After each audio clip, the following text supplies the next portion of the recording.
My name is Rana Smith, and I'm one of the owners of Sensory Souk with Allison Seraph. Allison, do you want to give us a little wave? Hi, everybody. Hello. Welcome, welcome. Good evening. We're Nice to see you this evening. excited to have everybody here. I'm going to toss it over to Allison in just a second, but first, we are recording this session. So if there is anyone who does not want to be seen or heard, please keep your mic muted and keep your video off. So thank you very much for joining us. I'm going to give it over to Allison now.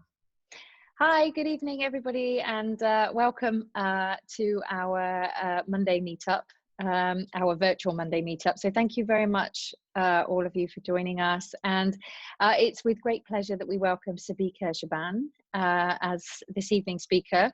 So Sabika is a good friend of Sensory Souk's, and she's very much an advocate for parents of neurodiverse and special children. She has two of her own neurodiverse children, and she runs an amazing WhatsApp group which really brings a lot of positivity and our community together. So without further ado, I will hand the floor to Sabika. So Sabika, welcome. Thank you. Thank you so much. Thank you. It's great to have you here this evening with us. So thank you for joining us. And thank you as well for, adding me to that list of amazing speakers you have for your. You're very welcome. You're very welcome. Well, it's well deserved, Sabika. Here as well. Yeah. I think just to start off with, I know we are in that COVID-19 era, and things are, everything we talk about surrounds that. But just for the purposes of this talk, we're going to steer a little bit away from that. And what it is we're going to focus, I thought we would focus more on the fact that we are in April. It's the month of autism awareness, and by default, it's a month that celebrates all diverse needs. So, and it's important to kind of recognize the role that we play as parents, and how we could, and the fact that how strong parents really tend to make a huge difference in our children's lives. So none of us have got it all figured out. We're always learning things along the way. It is a journey.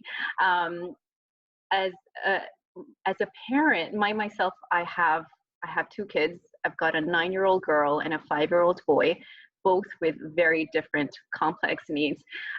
But what it meant is that we've gone through thousands of hours of therapy, hundreds of hours of, medical consultations, teams of people and professionals who work with our kids. And so along the way, you tend to pick up things, and you tend to learn things about what is the best way to navigate this crazy life that we're in. So I thought I would just boil it down to 5 things that come to my mind. And out of that, all of them kind of overlap, all of them complement each other. And most of them would not even be new. The idea is that, and any parent with a child who has additional needs can vouch for this, reinforcement is very important. And we need to kind of hear these things again in our minds, and we need to reinforce these ideas in our mind to understand the difference that we can make. So I dive right into it. I think one of the most important things that I've learned is the attitude you bring to the table, the can-do attitude. And for me, what it means is that when you're faced with a challenge, you get right to it. You look at the problem, figure out the boundaries, break it down to pieces, figure out all the different approaches, and make an approach for you that works, and get on with it. And that would be my way of understanding this. What is the opposite is bemoaning your situation. And it's completely normal, the why me question. It's especially normal when it comes to the fact, when you've just got a diagnosis, for instance, or when you're freshly faced with a challenge, or when you have restrictions and you have social pressures and whatnot. And it's very easy to fall into that cycle where you say, why me? Why me? Out of all the people in the world, do I have to deal with this? And I think what we need to learn to recognize is that And we're going to keep falling back into that because challenges are never going to go away. But as soon as you fall back into that rut, it's important to understand it and get back into the game. And the reason I say is because I felt that every time we fall back into that why me cycle, it anchors you into the past and takes you away from what you can do moving forward. In that sense, what is important is to also recognize what goes on in there and what you practice. Practice makes perfect. If we're practicing anxiety, despair, anger, frustration, that's all we're going to be good at. But if we put together, hone our skills in terms of that can-do attitude and keep practicing it, eventually it's going to be a natural skill. When you're faced with any challenge in life, you're immediately going to be like, okay, what can I do about it? And then move on. It's pretty incredible and transformational for me. To my second point is a support network, which is what helps you develop that can-do attitude. A support network is incredibly important. And when my daughter was first born, my husband was here in Doha. I was in Toronto and with my family, and I decided to stay back a year and a half because I needed to understand what we're dealing with here, and I wanted to understand what the future is going to look like. And one of the first things that I was advised to do was to reach out to a support network, to meet people, to meet families, and have those conversations.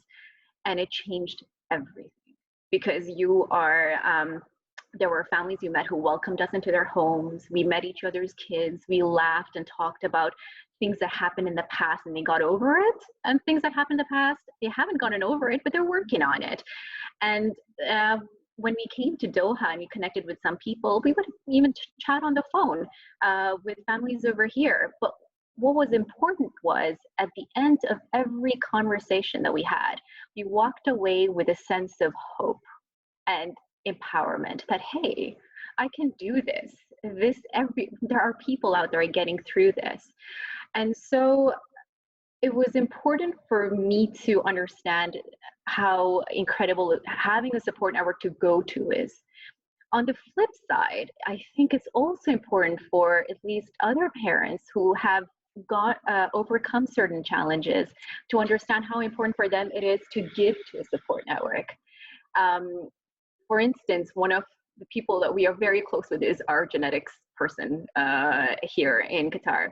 Got a number on speed dial, and the second he finds a family that is dealing with similar challenges as us, he just hands over the number. Here, talk to this person, and you'll figure it out.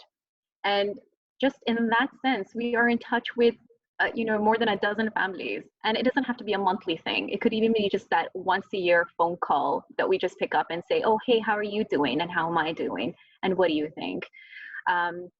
There are, for instance, two mothers that I'm in touch with, and they don't speak English and they don't speak Arabic. And so they are cut off from all the resources that are available, and they've never been to school.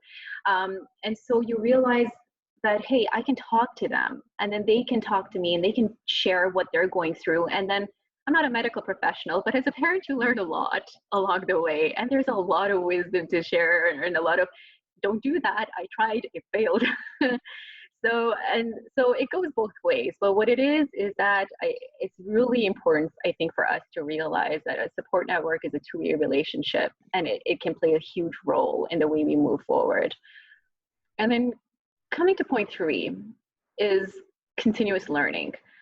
Most of my family and friends know me as an eternal nerd. I'm very proud of it. I like learning. I like, attending things and walking away with something new.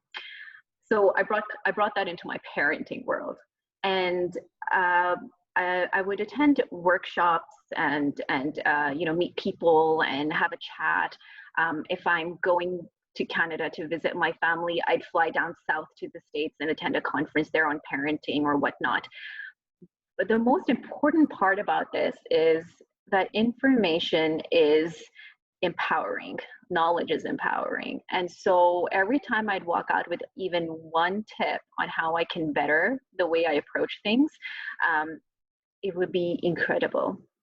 And so when I would be in Doha, there were things you'd find out, and there were workshops that would happen now and then, like back 6, 7, 8 years ago.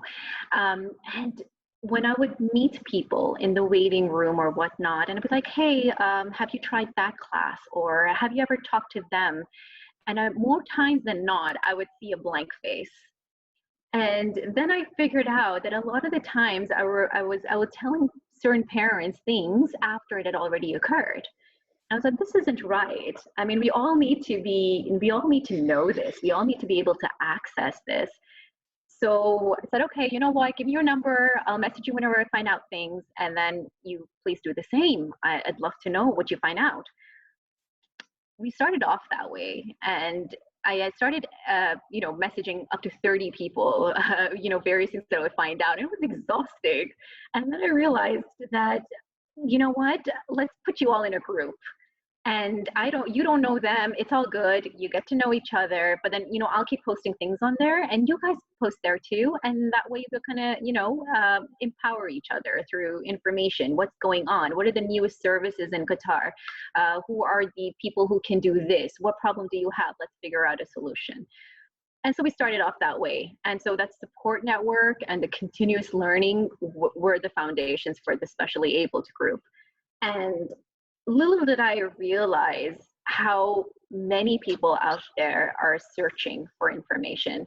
And little did I realize was that it's not just parents. I mean, pretty soon there were therapists joining the group, and doctors joining the group, and educators, and researchers.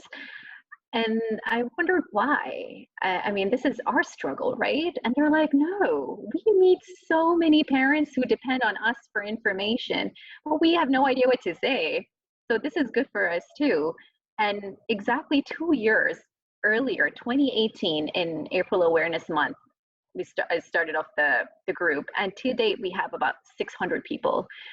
That's incredible for me to know that there's 600 people out there who are actually want to learn and want to connect and want to know more.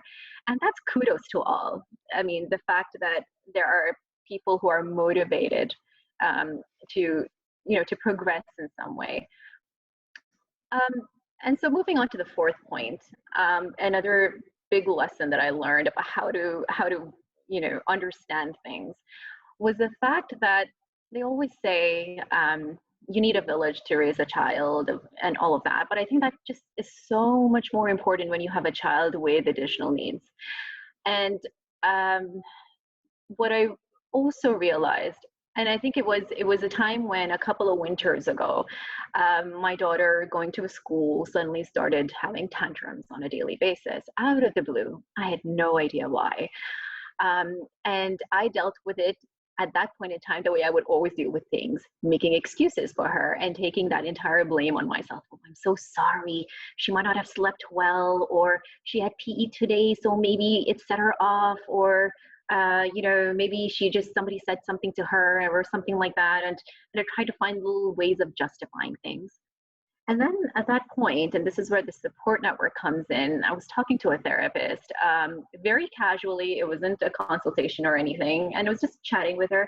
And she was like, why are you taking all that blame on yourself? That's not your job.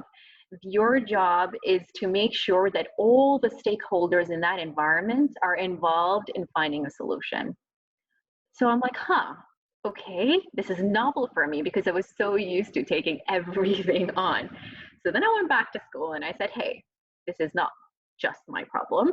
This is all of our problems. So if my child is struggling with something, we all need to figure it out. And after tons of trial and error, instead of me coming every day to pick up my daughter whenever she had a tantrum, because that's what I would be asked to do, she would stay there, she would continue to be observed, and we just figured out it was nothing. It was winter, you wear more layers, you get more snug, and she could feel the shirt at the back of her neck, and there was a tag, and that would set her off. And the second we removed that tag, we had no idea she had sensory issues. Everything was okay. And the only reason we figured out was that she stayed back in school, and once the teacher just saw her shifting this a little bit, And then she's like, oh, she was just doing that. Do you think there could be something? And I said, I have no idea. I don't know if she has sensory issues. And that's how we figured it out. But the idea was that at that point in time, I stopped taking everything on myself. I mean, life is exhausting enough. And I think we need to give ourselves a break sometimes.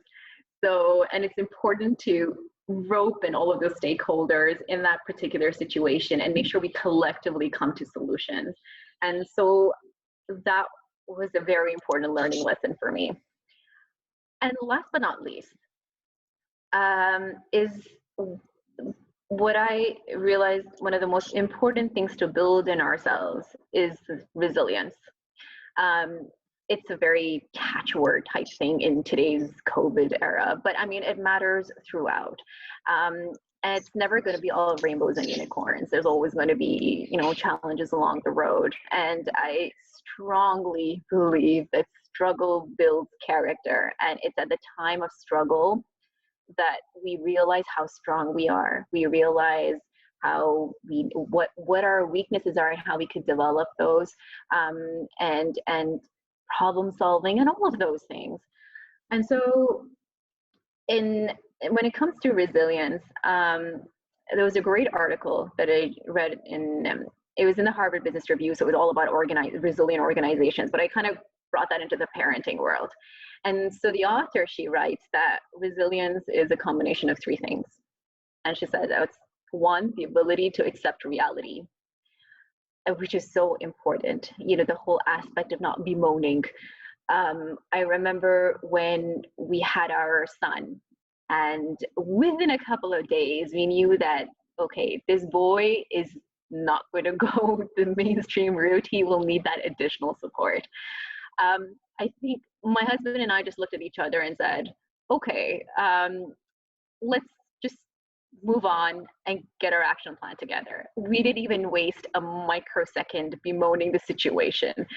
It was straight look at the problem, because by that time our daughter had trained us so much in that can-do attitude that we didn't even blink, and we just went straight on to what we need to do next to make the best out of the situation.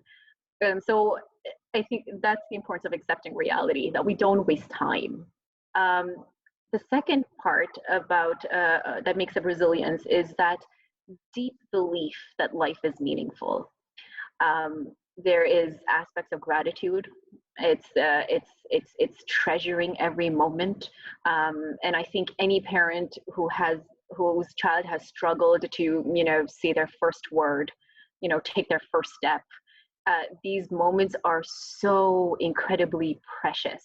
And so it's the fact that when we had our second child, we always imagined him to be that sibling who's going to grow up and support our older child who has her own struggles. And little do we realize was that the way life turns tables on us is that she was the one, despite her struggles, to grow up and make sure she supports him. And so throughout, she has been, his therapist and his supporter and the person to push him to, say a couple more words, take a couple more steps, learn this, do that. So it's incredible to find that where you get strength from in life and all of that. And so that's the second point. And the third aspect of a resilient person, apart from being able to accept reality and have that deep belief that life is meaningful, is the fact that you are creative and you are able to improvise or adapt. That's incredibly important. And that ties in with all of the earlier stuff. How do you get to be creative and improvise is through information, knowledge, knowing all the possibilities that have been tried, and no one situation is going to fit you perfectly. So you're supposed to, so the more you know, the more you can pick out the pieces that suit you and customize it to your own solution. And it's the support network, it's the people you talk to, it's the mindset that you approach problems with. All of that helps in being creative and being able to adapt to the situation. And so along the way, I mean, I think we've met I mean, I think parents who will have children with, all sorts of needs, and the way they manage the situation, they have been some of the most incredible people I've met in my life. I mean, resilient to the core, and really, really able to have a whole new, fresh outlook, and which is why I think it's just incredibly, incredibly important to connect. And I'm going to stop over there. Thank you so much. Thank you, Sabika. Yeah, definitely. That is amazing, Sabika. Thank you so much. That was very, very inspirational. And I know everybody has a ton. I'm sure people want to get pieces of you and ask a couple of questions. So the way that we're going to do this is, if you could just raise your hand in the chat, and I will unmute you, and then you can ask your question. But I have a couple of questions. For you, Sabika.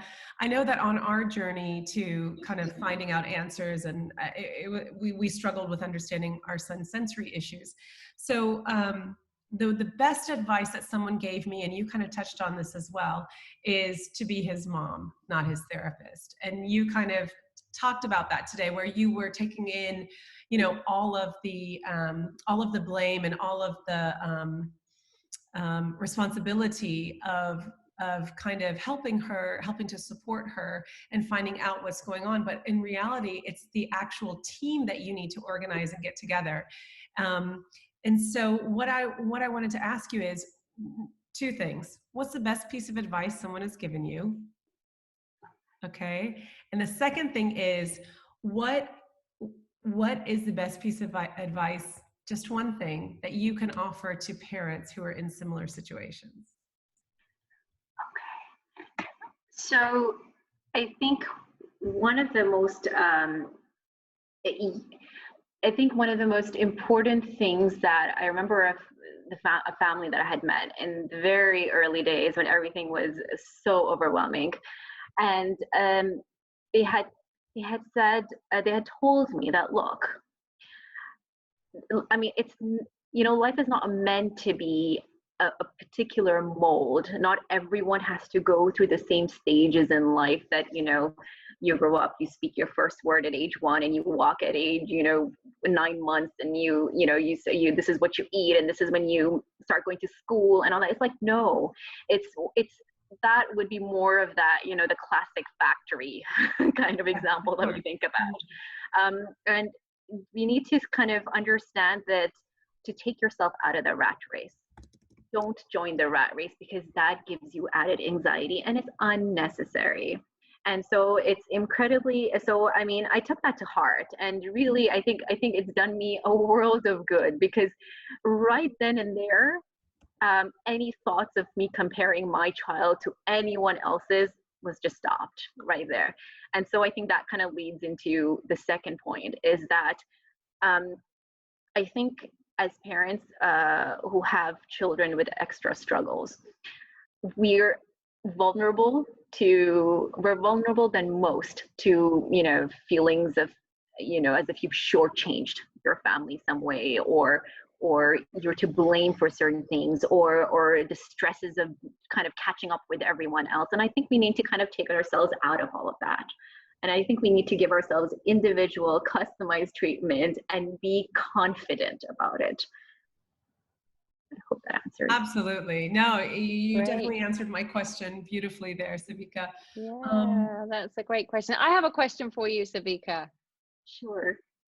Yeah, that's great. Well, thank you very much for telling us, your story. Is very, very inspirational. So I'm really, we're obviously very happy that you're here. So I wanted to ask you, in terms of connecting people, how do you, it's absolutely mind-blowing for me that you've got over 600 people, and you're obviously working, and you're an amazing mum and everything else. It's just interesting to know how you manage it all, really. I think it's absolutely incredible that you're doing this, and you're kind of solo, and I know how busy I am just with my phone, and I just think, my goodness, how do you bring all of this information to people? How do you get the information? And you know, you're very fast at bringing this information. You're like a news service. I think it's amazing. So how does the process work? Give us the inside in the details. You know, it's nothing. Well, you know, if anything, it's a little bit of an addiction on my end. I like to know things and all of that. So and I think that you know, you shouldn't duplicate efforts. I mean, I'm just thinking, okay, I want to do it. I want to do it right. I really want to find out everything, and so I don't. You know, no one else needs to go through the same thing. So on a monthly basis, I try my best to kind of scour everything I can find online on people's sites, on pages and whatnot, and put it all onto a particular message. I think you might know every time, like, on a monthly basis, in the beginning of the month, I'll post everything possible that is out there for a special family. And so that right from the get-go, you can kind of plan it all out, and there's no excuses. I mean, you know, you've got it right there and whatnot. And so I won't lie, it takes hours to put that together. I'm sure it does take hours. Yeah, for sure. And the idea is, it's also not just about, you know, forwarding messages. I'm conscious of the fact there are people on the group who are you know, who are blind or visually impaired, depending on which term they prefer. And so we need to kind of make it accessible. So everything needs to be text. Everything needs to be, you know, it's not just about pictures. So part of it is for them as well. So it's, you know, because a lot of all our messages do function on images only. But I think when you think that something is worth it, you kind of find time to do it. And so, yes, work aside, kids aside, everything else aside, you do try to use some of that time to, you know, just put something together. And then as long as people benefit, I mean, that's the ultimate aim. Yeah. And in terms of how it grew to 600, it's an open group. There are so many families on a daily basis that are kind of joining this world. And so many on a hunt for information. So, and over time, we've met wonderful people, wonderful therapists, wonderful doctors. They all have connections. So that's one of the first things they're like, oh, okay, you know, your child has this. Do not worry. Join this group. You're fantastic.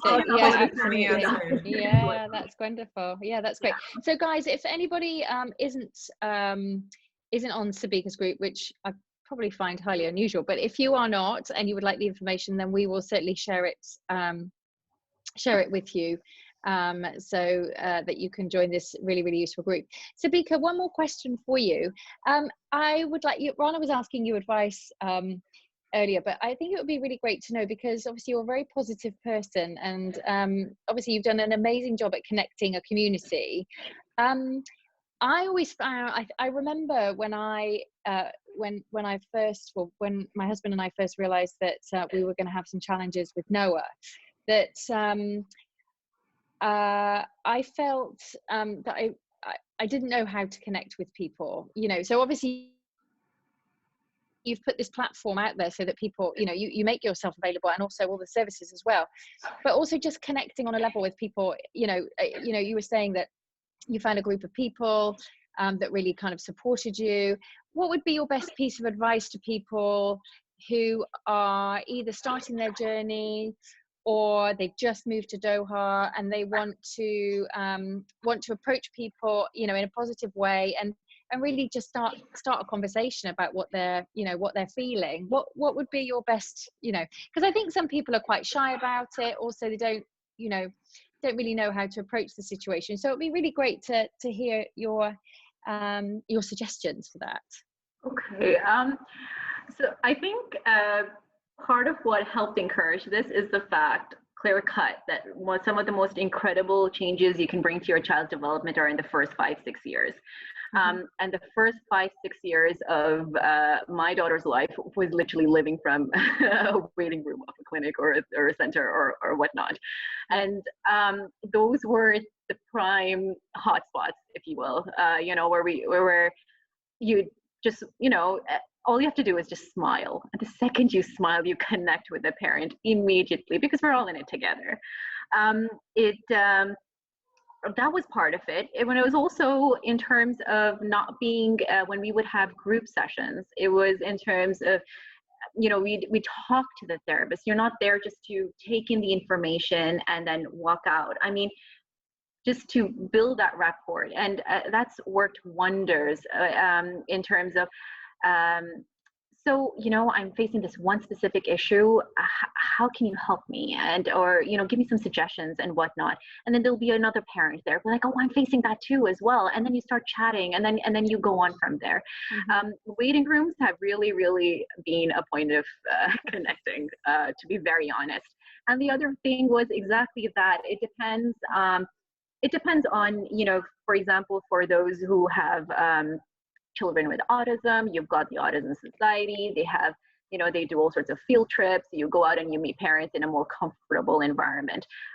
For people who have children with Down syndrome, you've got an entire WhatsApp group. You've got another community as well. And so you connect over there. So it's really important to kind of find those kind of groups as well, especially in such a young country where there's not really been a framework. Like, you go back to Canada, the States, or whatnot. I mean, there are really solid networks. India has incredible support networks, but not so here. So, but this is the foundation, basically. Great suggestion. So you're finding your people, which is amazing. Yes. Some of the earliest people we're still majorly in touch with. You really do manage to bond. Yeah, absolutely. Great. Thank you for that piece of advice. We met in a waiting room, so that's how we actually. Yeah, there you go. Got connected. There you go. You're right. She's right. We did meet in a waiting room. There we go. Questions? Have we got questions coming in? Yes, we've got one question from Ranjana. Sabika, can you see that question in the chat? Or I can yes. Yeah. Do you want to take a look at that? Okay. What is your opinion about schools offering support to children, especially your kids, when they had to go through it all? Were the settings supportive? And can you offer some advice on how to look around for such supportive spaces? School is a huge, huge discussion point. We could have like an entire chat just on schools.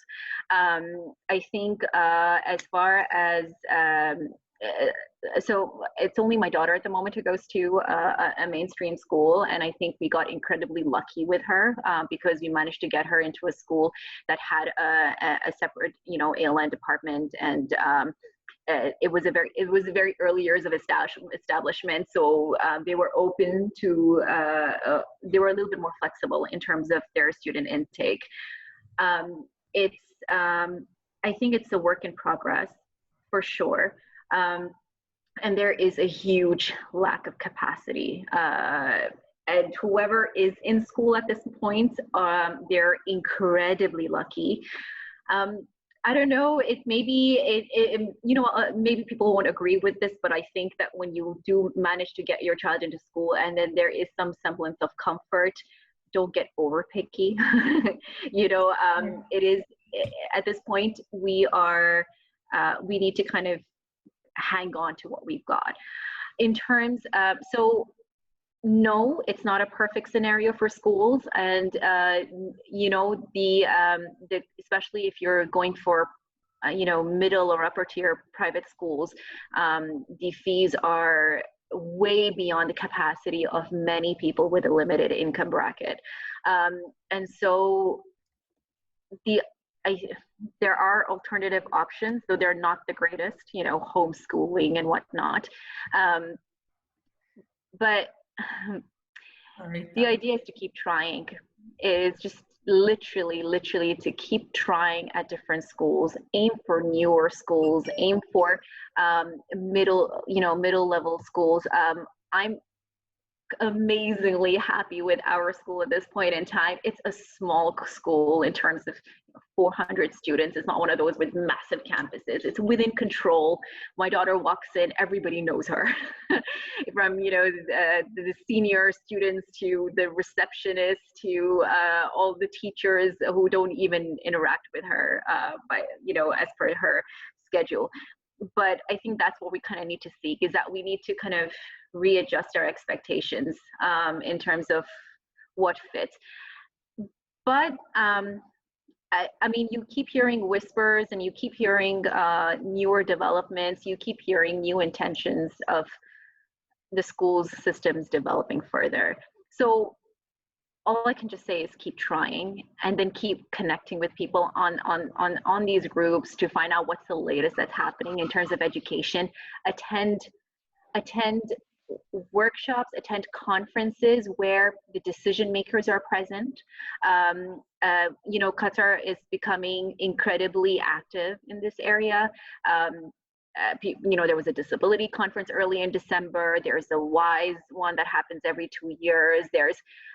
And there are other initiatives that come up. I mean, if we weren't in this scenario, we would have had a ministry-led conference on autism where all the decision makers come, and to try to be able to connect with some of the decision makers and relay the level of, the problems that we are facing at the moment.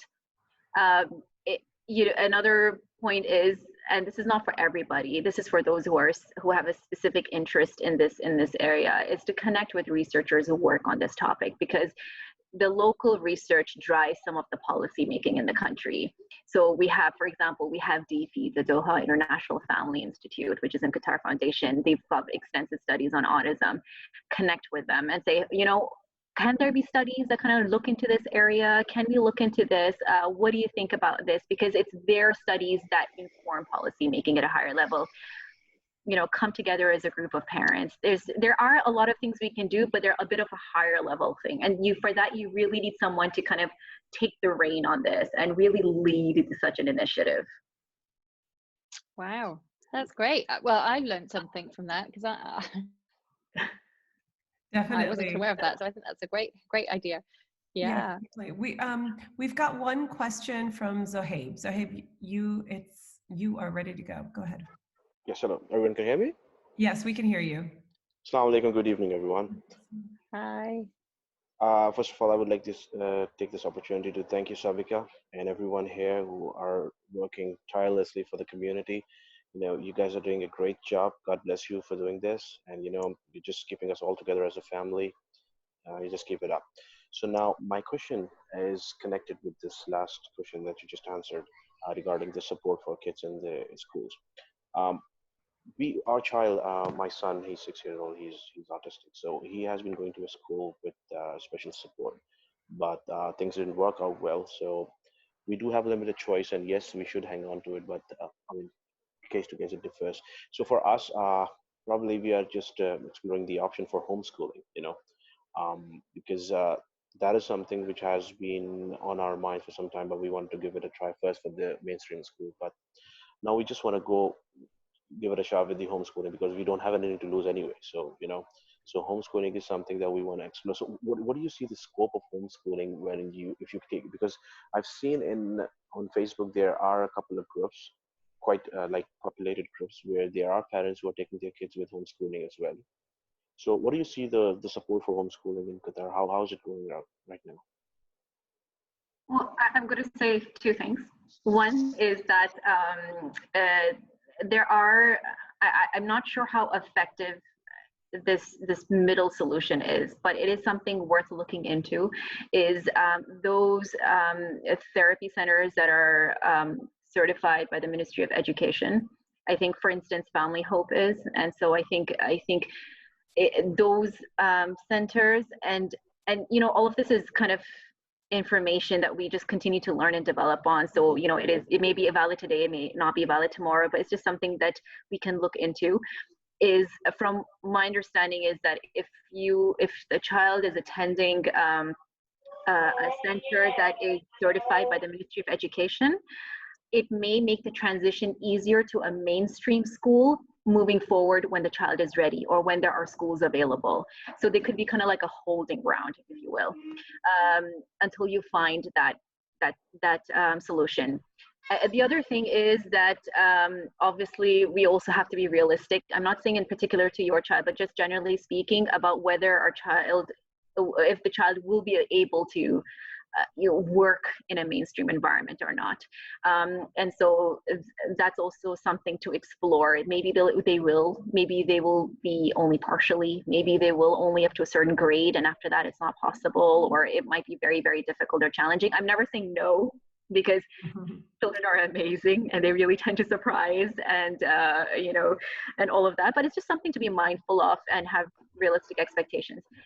But then on the other hand, I think Darcy or someone who actually deals with homeschooling would be better able to answer that question, because as far as I go, I have absolutely nothing to do. I don't know much about homeschooling. Nah, you just want to take a background of it if you do have, but I do understand you cannot have everything of all the world. But thank you for trying at least. Yeah, thank you for Thank you, helping out. Zaheb. Thank you for asking your question. Darcy, do you want to take a stab at that? I mean, I'm not trying to put you on the spot, but I mean, you definitely have some experience here that you could offer. Yeah, like right now, like the way I see it is I have nothing to lose because everybody's homeschooling right now in the entire world. True. So I've always wondered what it would be like to actually homeschool my son, but I've always been very fearful and scared to try it out completely with myself. And so, you know, yeah, it's really been a very good experience. What I do, I can tell you what I miss. I miss the social interactions. I miss the group setting. I miss a lot of the things that I cannot create in my own home. And because there are no other children present. And so although he can do things in my little bubble, I wonder how he can do them generalized into other areas. And so I miss my school very, very much right now, but it can work. It just really depends on the child. It's a very individual decision, and it's really one that a parent has to look at all the factors and decide to make for themselves what's best for their own child. Because remember that you are your best advocate for your child. Yep, that's true. That's true. I would totally agree. That's why we're gonna give it a shot and see how it goes for us. Thanks, Darcy. Great. Thank you. Yeah, thank you, Darcy. Thank you. All right. Are there any other questions for Sabika or anything you want to share on the group? I mean, I am part of the specially abled WhatsApp group as well, and I love it because there's always something going on. There's information and resources being shared. I mean, mashallah, it's an amazing resource, Sabika, that you've created for all of us here.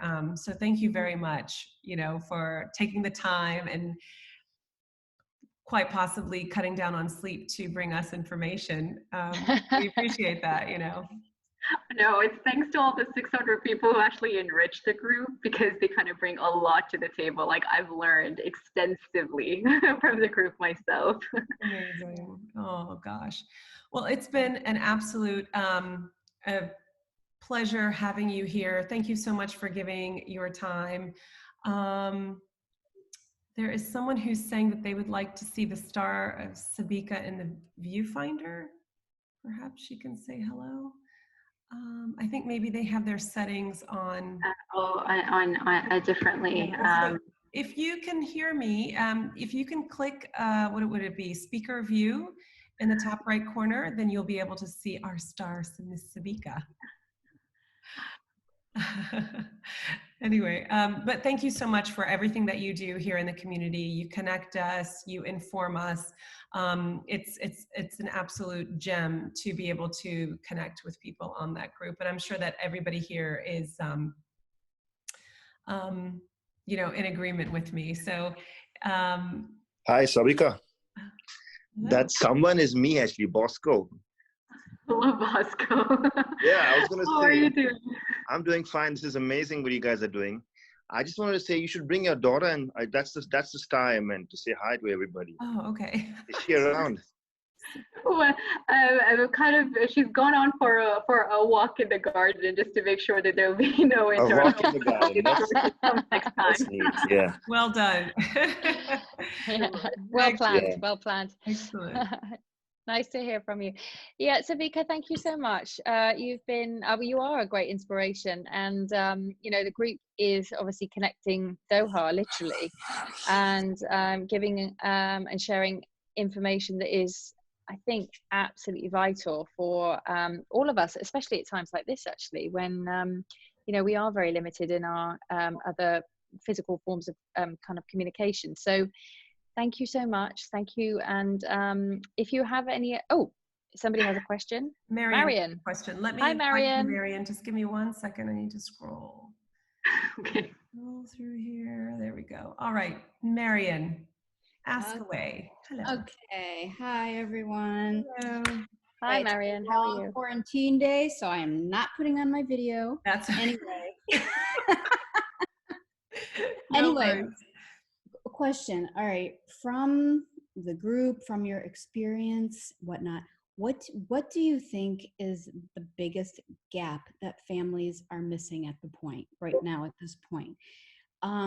Like, do you feel that the biggest gap is the concern of where my child should go to school? There's not enough resources for me to understand like what different institutions offer, or do you think it's more on a personal level, like, okay, early intervention services in the home, we don't know what to do, or what about, or do you think it's um, like right after diagnosis, okay, what's the next step?